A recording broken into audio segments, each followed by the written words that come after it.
Hey y'all, welcome to aromaG's Botanica. We are a metaphysical shop in Nashville, Tennessee. I'm Lady V, one of the team members at aromaG's, and I'm going to do a flip through of the new Mythic Tarot deck today. It's a very popular deck, and it's part of my personal divination practice, and I thought y'all'd like to see the cards. It is a tarot deck where the imagery is reimagined as Greek gods and those mythologies. So let's get right into it. Oh, also visit us at www.aromags.com. So we're going to start with the Fool. So on this card, the eagle is the bird of Zeus, king of the gods, who watches over the Fool as he prepares to plunge into the unknown. The goat's horns on the Fool's brow suggest, like the animal skins he wears, that he is a young animal driven into life by instinct, not yet conscious or possessed of understanding.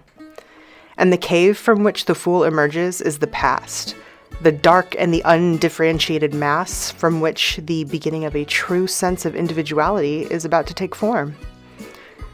And I know most of y'all who are seasoned tarot practitioners know that on a grand scale it's new emergence into a lifetime. All right, let's check out the next card. We've got the Magician. I really like this deck because I have an affinity for Hermes, and that's who's depicted on this deck. So the cup represents the cup of fortune, particularly fortune in love, for Hermes is wise in the knowledge of the heart. The sword represents the cutting edge of the mind and its power, given to Hermes by his father Zeus. The pentacle or coin marks Hermes as the god of sudden good luck and the patron of merchants and business folks. The caduceus is Hermes' wand of magic entwined by two snakes, which represent all opposites, good and evil, male, female, dark and light. Thank you for being in my life, Hermes. All right, we've got the Empress card. So this depicts Demeter, the goddess Demeter, goddess of grains, agriculture. The necklace she wears has 12 stones, and it symbolizes the 12 signs of the zodiac. As ruler of nature, Demeter governs the orderly cycle of the seasons and the laws of the cosmos. And the waterfall back there suggests the flow of feeling and fertility in Demeter's world. She presides over the rites of marriage and blesses the fruits of its union. And the diadem she wears represents rulership. Normally, I think of Aphrodite as the Empress, but I think it's highly appropriate in this deck to do it this way. So we've got the Emperor. So on here, we've got the lightning bolt that is Zeus's symbol of power. And that's Zeus, by the way. And it's not just power because of some awesome grandeur, but because it lights up the sky. And Zeus is a god of inspiration, sudden creative vision, and the lightning symbolizes his revelation of the truth. And the eagle is Zeus's symbol because of its keen sight and power to fly higher than other birds. As a bird of prey, it also expresses the aggression and conquering instinct of the god. And you can see that he's on the mountain peaks, symbolizing mental and spiritual heights. All right, let's keep it trucking. Let's go. All right, we've got the High Priestess card. So Persephone. So Demeter, we just had Demeter a little bit ago. Here's her daughter Persephone on this card. The Narcissus, which Persephone picked when Hades abducted her, is associated with the dead because of its ghostly color and its annual reemergence from the winter earth. So that imagery is on this card. And the black and white pillars reflect the duality contained in the underworld. Both creative potentials and destructive impulses are hidden in the darkness of the unconscious. And obviously, famously, the pomegranate is there to symbolize how she has to go back to the underworld. So we've got the Hierophant. So the cave, which is Chiron's temple. Oh, that's Chiron, by the way, a centaur, the wounded healer. So the cave is a natural earth formation, not a man-made place of worship, for it is only through applying spiritual teaching in ordinary physical life that it can be rendered valid. And the scroll that the centaur carries is the scroll of the law, the written word through which revelation communicates the will of the divine. And we've got twin pillars on here, the way we had in the High Priestess. I should have mentioned that earlier. All right, moving on to the Lover's card, one of my favorite cards in this deck. We've got the goddess Hera, the goddess Athena, and the goddess Aphrodite. Aphrodite is another goddess I have a special affinity for. So on here, Aphrodite offers the cup of love, which we're going to meet later in the Suit of Cups, which is a symbol of relationship. Athena offers a sword, and Hera what is she offering? Oh, duh, the globe. The globe of the world. My bad, I forgot. It totally matches up with the mythology, of course. And bless Paris's heart, Prince Paris right there, having to figure out who's the fairest. What a difficult job indeed. Yeah, let us know in the comments who you would have picked. If not Aphrodite, would you have picked Hera or Athena to give the golden apple to? We've got the Chariot card next. And the black and white horses on here, like the dual columns of the High Priestess card, they reflect the potential for both good and evil contained in the aggressive instinct. And we've got Aries on there, the god Aries, and his spear forms the traditional symbol for the masculine, the divine masculine, an image of phallic power and potency in both men and women and all peoples, whatever their expression is. And those of you who associate Aries and Aphrodite as being the best example of romantic consorts, let us know in the comments. Do you agree with that or not? I know a lot of people that do not like them paired up together, and I'm always curious as to what's the motivation for people to have that opinion. So we've got the Justice card here. So the owl on there, that's Athena's bird, reflects her clarity of vision because it can see the hunt in the dark. Also, that's Athena, goddess of wisdom and many things. The scale symbolizes the capacity to weigh one thing against another to arrive at an impartial judgment. In mythology, Athena was said to have invented the first human jury. And the black and white pattern floor suggests the mind's capacity to integrate dark and light into an orderly and coherent design. I used to have a special affinity for this goddess when I was younger, although I'm more of an Aphrodite girl now. All right, so we've got the Temperance card. What a beautiful card. The polarity of the water and earth upon which Iris, that's the goddess Iris, stands against reflects her capacity to unite opposites within the individual. And the gold and silver cup reflects the sun and the moon, masculine and feminine, conscious and unconscious, joined by the flow of feeling. And the rainbow appearing as the sun shines through the departing rain clouds, that symbolizes promise and the renewal of relationship. Iris is the goddess depicted as a rainbow. Goddess of the rainbow, depicted as a rainbow. A messenger, liminal deity.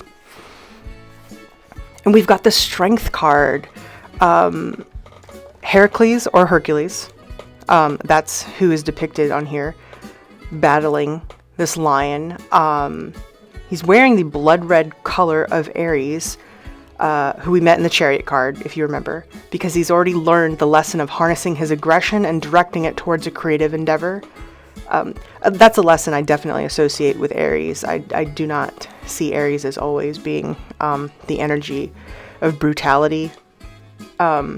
And the gloominess of the cave is like the darkness of the unconscious, in which the primitive instincts dwell, invisible to ordinary awareness. And on here, the lion can only be conquered with bare hands. There are no man-made tools or shortcuts, but only one's own resources. Ooh, what a powerful depiction of the Strength card.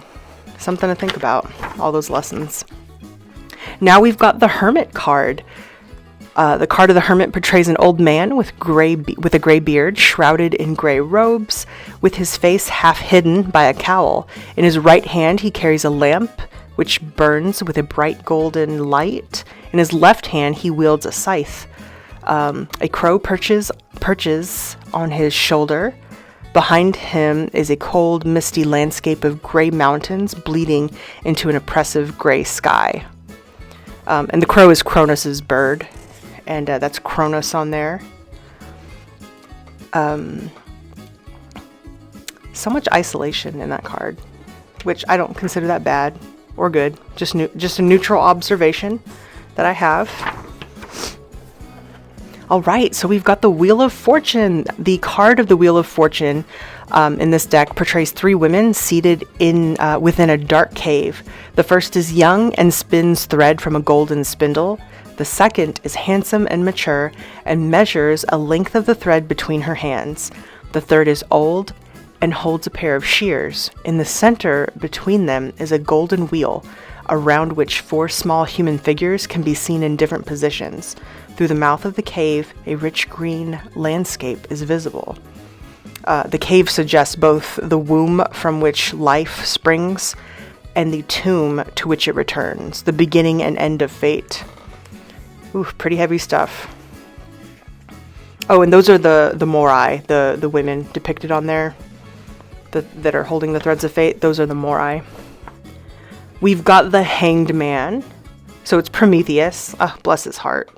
Look at what he suffered to bring us back the fire, right? So Prometheus's posture implies that the head, the rational mind, no longer controls. Like the setting sun, this image symbolizes the descent of the spirit into the darkness of the unconscious. The setting sun on this card suggests the waning of the bright light of consciousness and will. And the liver, which in the myth was attacked by Zeus's eagle, was associated with spirit and hope. Thus, Prometheus's torment is an image of the loss of faith, which in mystical teaching is called the dark night of the soul, where one can only wait it out and hope to get through to the end, you know? And have y'all gone through a dark night of the soul? Let us know in the comments. I'd like to hear the wisdom that you came through with. Ooh, yes, the Death card. We've got the Death card portraying a dark shrouded figure in black robes. His face is hidden beneath a dark helmet. Who do you think it is, y'all? Well, those of you who know, you know it's Hades. So the rising sun suggests a new future, although the souls who kneel before Hades are still unaware of it. Bless their little hearts, look at them. So the child in that image is offering a flower, and it's to help us deal. It symbolizes how we deal with the process of mourning, and you'll notice that only the child is unafraid to express grief and grieving, possibly because of, you know, youth and children's association with truth and authenticity. So the Devil card portrays a satyr.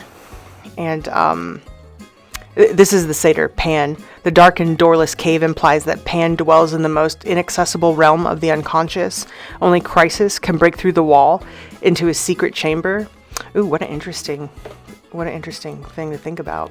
And the dancing figures are free on here, those 2 human forms.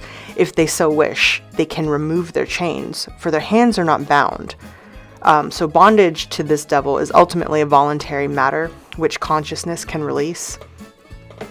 I do like that about the Devil card, that metaphorically our hands are not bound. We can free ourselves of the devil's influence.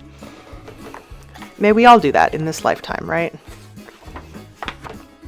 We've got the Tower card.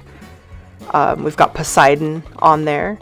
The trident is Poseidon's attribute of power, reflecting the lunar crescent, which links him with the realm of the instincts and the night. And although Poseidon is an earth god, he is portrayed with a fish's tail. This links him with the cold-blooded creatures, far away from the warm-blooded human life, which belong to the archaic world of the instincts. And the god's eruption from the sea suggests a powerful instinctual force emerging from the unconscious, stronger than the will's efforts to repress it. And Lord willing, I'll finish the Poseidon video I'm doing for aromaGs. Lord willing, I'll put that up very soon for y'all. We've got the Star card, one of my favorite cards. We've got Pandora depicted on there. So Pandora is, like Eve, a woman. It is the feminine side of human nature, feeling, instinct, imagination, intuition, which must probe for the truth despite the consequences. Despite the consequences. And the insects on there, unlike warmer-blooded creatures, are far from human consciousness and relationship. We cannot communicate with them. But we are stung and goaded by nature itself. Oh, that's interesting. I'll have to think on that a bit. And the chest that Zeus sends to mankind with Pandora is like the apple in the Garden of Eden, or well, the fruit. Something that is forbidden yet impossible to resist. It contains knowledge of the reality of human life. All right, let's see what our next card is, friends. The Moon card. We've got the three faces of Hecate, or Hecate. Like the three faces of the Morai, they reflect the inevitable changes of life. White and silver, the colors of Hecate or Hecate's robes and hair, are associated with the moon because they were believed to contain all colors within them in a nascent state. And the crab on there is a creature which belongs wholly to neither the watery nor the earthly realm, but makes abode in between. So thus the crab is an image of the dream world, which arises from the unknown depths, which intrudes upon the day world in the form of powerful images and feelings which cannot be ignored. And I work with a lot of team members who are devotees of Hecate or Hecate. Let us know if you're one. Let us know in the comments. Ooh, the Sun card associated with one of my favorites, Apollo. I don't think I have a favorite Olympian, but if I could only pick one, it's Apollo. So the laurel wreath on Apollo's head there is used to crown the victors of athletic and artistic contests. The striving spirit and the crown of victory are both aspects of the sun god. And his far-shooting arrows earned him the nickname Apollo Longsight, implying that when he sees purpose and a target, he attains it. Target acquired. That's Apollo. That's Apollo's arrows. We've got the Judgment card, and on here we can now understand that the snakes entwined around Hermes' staff of magic are emblems of the feminine underworld, of the instincts, which Apollo, the sun god, conquers, but which Hermes relates to in a different way, using it to serve his greater purposes in the design of the journey of life. And you can see on there the dead are mummified because of the experiences of the past remaining unremembered and unchanged in the unconscious until their meaning becomes clear. And we've got those black and white pillars again, reflecting the ambivalence of the unconscious with its destructive and creative potentials. Always remember, with creativity, there's also destructive potential.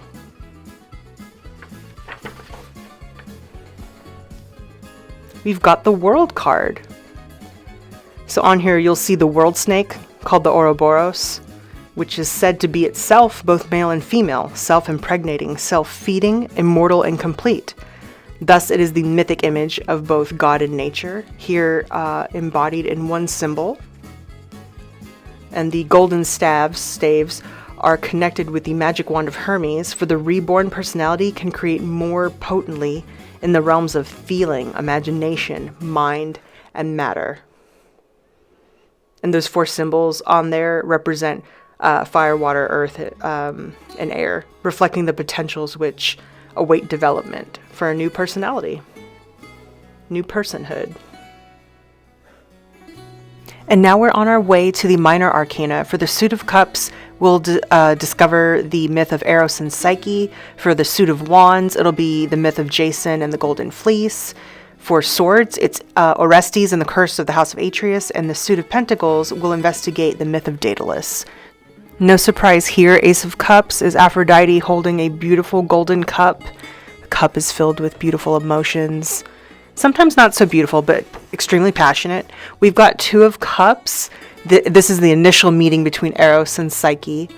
And This was my favorite Greek mythology myth when I was a little kid. I loved it. I loved it. So we've got 3 of Cups on here. This cup suggests the celebration of a marriage, the start of a love affair, the birth of a child, sometimes other situations where there's emotional fulfillment, there's emotional promise. Feasts with good friends. Feast with good friends. And we've got 4 of Cups on here. Psyche is a new bride to Eros. She doesn't know he's Eros yet. Those are her sisters she's hanging out with. They're talking in her ear, though, kind of talking smack about her husband. They don't know he's Eros either, so good luck to them later in the myth. So in 5 of Cups, this portrays the aftermath of Psyche's betrayal of Eros. He had told her, hey, don't look at me. Don't see what I look like. She was overwhelmed by curiosity, passion, lust, whatever, and she took a gander at him. Bless her heart. And so now we've got the 6 of Cups. She's Psyche's seated on a rock. She's holding out the golden cup, and it's the start of her feeling abandoned because she broke her promise to Eros, and now he's left, and she's reflecting on what she's done. And I'm so glad about this card. We've got Aphrodite again. 7 of Cups portrays the goddess Aphrodite confronting Psyche with the tasks she must perform in order to win Eros back. I understand that a lot of people don't like Aphrodite's role in this myth. I get it. I still have devotion to Aphrodite, though. Maybe out of fear. I don't want her to hurt me. That could be it. We've got 8 of Cups, portrays Psyche performing the final task that Aphrodite's given her, which is the journey into the underworld to bring back a pot of Persephone's beauty cream. Psyche shows up empty-handed because she takes a peek for herself. Yikes, things kind of don't go well there.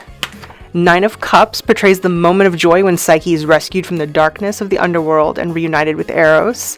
So Psyche and Eros stand together on a rock rising from the sea. Aphrodite's on there too, right, raising up a cup of blessing their union. I don't know. It's like lovers restored. Who doesn't like that, right? And we've got 10 of Cups. This is raising of Psyche to divinity. So she was mortal, and then she's being raised to divine status so she can enter the world of the gods to be with her husband. And I don't know, I love it. I love mortality going up to divinity. We've got Page of Cups and the woodland landscape in the back. It screens a gentle blue sky, newness, new emotions, beloved youth. We've got Knight of Cups. He leads his horse gracefully across a bubbling stream where fish leap from the water. You can see that he's holding a golden cup. So how is this knight gonna show up in our lives? Will it be loving words or maybe tumultuous words that trigger our passions? Good, bad, neutral, just asking questions. We've got Queen of Cups, a mysteriously beautiful woman with long hair seated on a golden throne. Behind her, rich green fields can be seen. And so she's stable emotions, deep understanding of emotions. And, when you think about the myths where Aphrodite's involved, it makes sense. Like, you must understand your emotions. We've got the King of Cups. And this is an active, dynamic dimension of water. Supreme understanding of emotions and how you can use your emotions to impact the world. And this is the figure of Orpheus, a singer who is both priest and healer. Son of a Thracian king. Now we're going to move on to the wands, the suit of wands. we've got the Ace of Wands. So we meet Zeus again, the king of the gods, the initiator and moving power behind the tale of Jason and the Golden Fleece. I've never, to my knowledge, I've never seen a depiction of Zeus that was powerless. If you happen to know of any depictions, historical or modern depictions of Zeus being powerless, let me know. I'm curious. We've got Two of Wands, and it portrays the young Jason standing before the centaur Chiron's cave, poised before he sets out on his journey to reclaim his inheritance. And Chiron's dimly visible in the darkness of the cave. And you can see Jason there holding 2 flaming wands firmly in his hands. We've got 3 of Wands, so now Jason's newly arrived in the city of, I don't know how to pronounce it, Iolcos, I think. He wears one sandal, because he lost the other one when he crossed the river, confirming what an oracle said was going to happen on his travels for adventure. And that person kneeling before him is King Peleus. Now we've got 4 of Wands, and Jason's celebrating with his shipmates after the building of the great ship Argo, which is going to carry them on their voyage to find the Golden Fleece. So good times, good party. They were all individuals, and now they're going through a transformative event where they must act in unity to attain a great goal. Ooh, 5 of Wands. This is one of my favorite cards in the Minor Arcana. And this is Jason's battle with the dragon, which guards the Golden Fleece. You can see that dragon, huge, covered in green scales, belches fire from its mouth. And you can see Jason using 2 flaming wands again. I'm guessing it's the same ones he was grasping in the 2 of Wands card. All right, triumph and success, 6 of Wands. So appropriately, this depicts Jason victorious after his battle with the dragon. And he holds the Golden Fleece above him in triumph. And you can see his companions cheering him on in the background. Now we've got 7 of Wands, Jason's battle with King Aetes. He's got a win to bring back the Golden Fleece.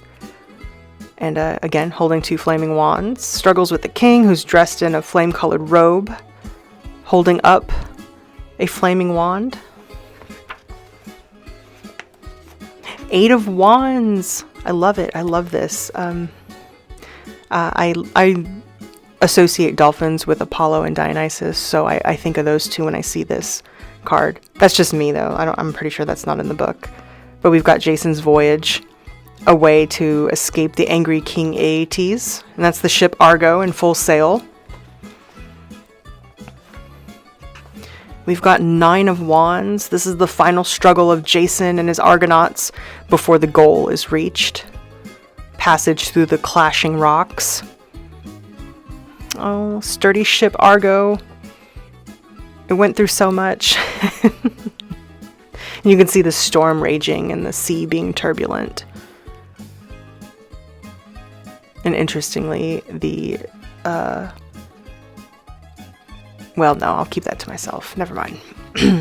We've got 10 of Wands. Jason sitting wearily before the beached wreck of the Argo. So he returns in triumph. The Golden Fleece is at his feet. But he's bowed down by the heavy weight of the 10 flaming wands, which lie across his back and shoulders. He went through a lot. This is a card of, a state of oppression. We've got Page of Wands, riding on the back of a Golden Fleece ram, which flies over the yellow and green fields and streams. In this card, we meet the element of fire in its most delicate and fragile beginnings, so the first stirrings of creative inspiration. So it might not be refined but creativity nonetheless. The Knight of Wands. This can be volatile energy, changeable energy, the effervescent dimension of the fire element, always in motion, perpetually seeking new challenges. Sometimes I associate this card with an exuberant lover who's a good time, but maybe not a long time. Not always, obviously, within context, right? Ooh, the Queen of Wands. A lot of people see this queen as the most creative queen, maybe the most entrepreneurial queen of the deck. She's got her lion with her. Very creative queen, vivacious, loyal. I really do like this card a lot. And then we've got the King of Wands. Look how handsome this King of Wands is. So handsome. Not just my words, it's also in the book. Dynamic, active, a lordly dimension of the element of fire. So creativity that is refined, and perhaps maybe the most extreme refinement and sophistication of creative ventures. All right, we've got the Suit of Swords now. We're just chugging along here. And thank you all for hanging in here with me. I do appreciate it. It's one of my favorite things at aromaG's Botanica is doing these flip throughs of the decks that I love so much. So the sword suit, which by the way, swords are my favorite. I know they can be troublesome for a lot of people, but I have a lot of air sign placements, so I love swords. And here we have Athena, powerful Athena, goddess of justice. We first encountered her in the Major Arcana, in the Justice card, although I think she was also on the Lovers card. So beautiful gray-eyed Athena. Now we have Two of Swords. We've got Orestes on here, and then his mother, Queen Clytemnestra. All right. Three of Swords. Oh, yikes. When King Agamemnon was unalived in his bath. Yikes. And we've got Clytemnestra again, dealing the death blow. Four of Swords. This is Orestes in exile, sitting peacefully on the ground, contemplating many things. Look at him being in a meditative state. So if you need, this might be your sign to withdraw and contemplate some stuff. Now we've got the Five of Swords. We've got Orestes seated on the ground. He's facing the god Apollo. And so Apollo stands on the right and points sternly at the Five of Swords, which he's holding in his right hand. And in the distance, you see dark clouds that are seen hovering over the mountain peaks. It's the card of limitations, boundaries, the confines of destiny. Six of Swords. It's usually a situation of moving away from turbulent, difficult feelings towards a calmer, more serene sea. Again, we still have Orestes on there, standing in a dignified posture in the shallow boat. The Six Swords stand upright, their points embedded into the hull of the boat. Ooh, here we go, Seven of Swords. A lot of people call this the lying, cheating, stealing card. Also can be the card of folks who work in the intelligence community, private intelligence groups as well. Just putting that out there, just in case that pops up and you want to know, like if you're asking, what does someone do for a living? And that pops up. If they're not a thief, they might work in counterintelligence. We've got Eight of Swords. Orestes is in a fearful posture, his hands held up to fend off his doom. We see Apollo again looking stern and angry. And then we've got the Three Furies robed in black, with white, stern, scary faces, snake hair, leathery bat wings. Ooh, the Furies. Nine of Swords. Orestes is standing with his hands covering his ears. And again, we see the Furies hovering menacingly in a mass of gray cloud. Oof. Also a card of nightmares, sleepless nights, anxious mind. Ten of Swords, we've got the goddess Athena standing calmly, holding in her left hand an upright sword. To her left, Orestes lies unconscious on the ground, nearly spent. Athena, the bringer of justice and court systems, human juries. Thanks, Athena. We've got Page of Swords. We meet the nascent, unformed, and primitive beginnings of the air element. So the stirring beginnings of mental activity, our thoughts, our cognitive abilities. Again, I really do love the swords.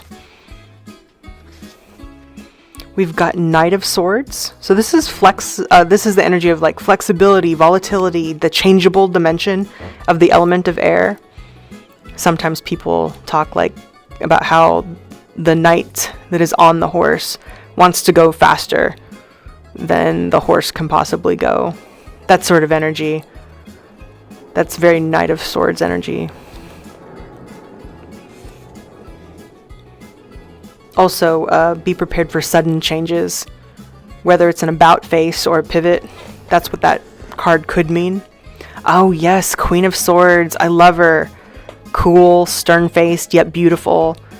There's a severity to her, but that doesn't mean unattractive, energetically or physically. It's the severity that one needs if they want to cultivate a good life. If you want to cultivate a rational, meaningful life with some standards that are long-lasting, Queen of Swords energy is energy that I definitely recommend folks tap into. She uses that sword to cut away that which doesn't serve her, but cut towards her that which does serve her. All right, King of Swords. He's currently my favorite court card. I love him so much. If I could be one of the court cards, it'd be King of Swords. This is dynamic, organizational energy. So again, super refinement and sophistication of the element of air. Thoughts, cognitive abilities, rationality. I love it. Let's head on over to the Pentacles, y'all. Let's talk about the myth of Daedalus, King Minos of Crete, the labyrinth. So in this Ace of Pentacles that we're gonna talk about, portrays a swarthy and powerfully built figure. Basically the god Poseidon. The beginnings of wealth, the beginnings of good, fruitful ideas. The ideas that materialize within the earth element. Material achievement. I normally don't do yes or no, but that card is yes, whether it's upright or reversed, in my opinion. So Two of Pentacles, we've got Daedalus on here in his workshop. You can see him with his tools, making decisions on how he's going to use his tools and how much of the material he's going to use. So it's thoughtful energy going into making things happen in the 3D realm. So Three of Pentacles portrays Daedalus standing on a raised platform or a dais, and he's still clothed in his tunic and apron, so he's still working. Still hard at work, being a little expert, but also helping those Athenians there learn a thing or two about a thing or two. Four of Pentacles. He's clutching 4 golden pentacles. Daedalus is. This can be the beginning of dynasty. Sure, it could mean hoarding, or it could mean these are the initial investments that you start in one generation that blossom into multi-generational wealth. I don't consider this the miser card, but a lot of people do, and I think that's a fair assessment of what that card could mean. 5 of Pentacles. We've got Daedalus shrouded in a tattered brown cloak, creeping away by night from the city, where only a short time before he had achieved such claim. Gosh, like so many things in life, you rise to like such great heights of achievement, acclaim, but then you got to sneak away at night because you've lost the social capital that you had cultivated. Bless his heart. Bless all our hearts, right? All right, we've got 6 of Pentacles. So Daedalus is on his knees in homage, a gesture of supplication. And that king is King Minos of Crete. So this is a harmonious card. Givers and takers, debtors, creditors.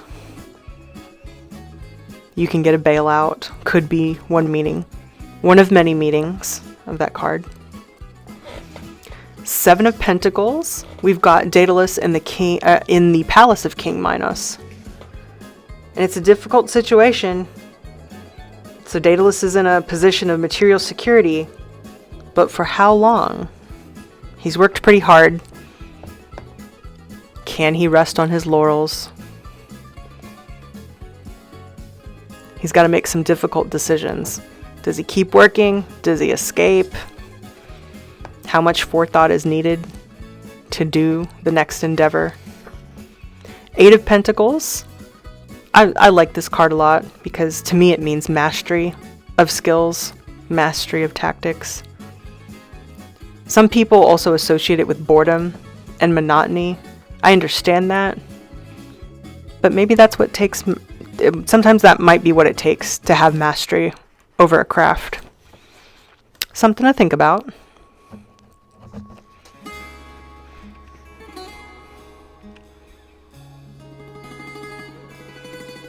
Also, hardworking apprentices who have great skills could be associated with that card.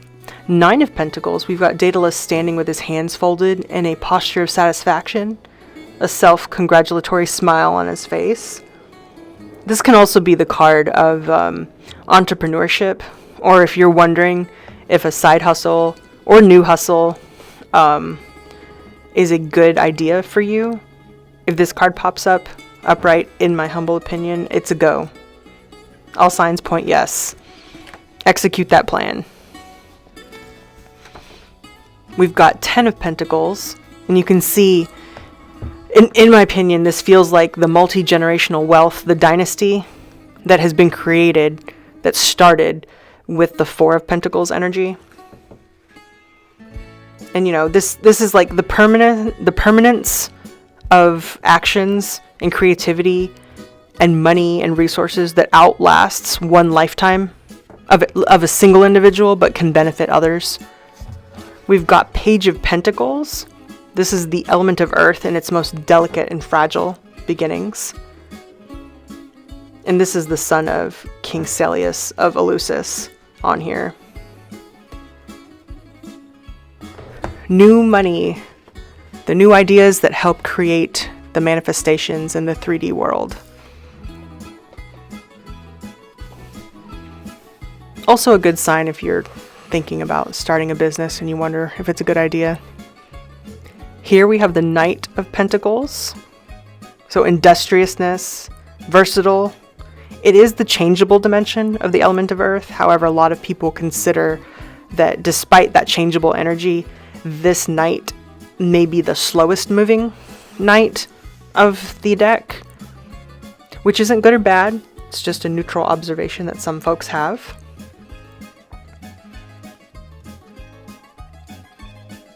Some people wonder, is this knight traveling carelessly and that's why he's going slow? They're going slow? No right answers. Let us know in the comments what you think. So we're moving on to the Queen of Pentacles, seated on a golden throne with her arms engraved with the heads of bulls. She holds a golden pentacle in her left. She holds a bunch of purple grapes. She administrates her queendom well. I also associate her with agriculture and land. And there's also stability in this energy. Someone who is a great administrator of resources, their own resources or the resources of institutions, such as monarchy. That would count. Here in the King of Pentacles, we have the call to action for individuals to take up the challenge of worldly things. And like if this energy comes into your life, it may mean, hey, you may have the Midas touch. The good part of the Midas touch, not so much the bad part. You know, this sort of individual is like the catalyst for one's own developing material self-confidence. They believe in their ability to manifest their intentions in the physical world. And with that belief, they do it. So it's the thoughts and the action to manifest such wonderful things.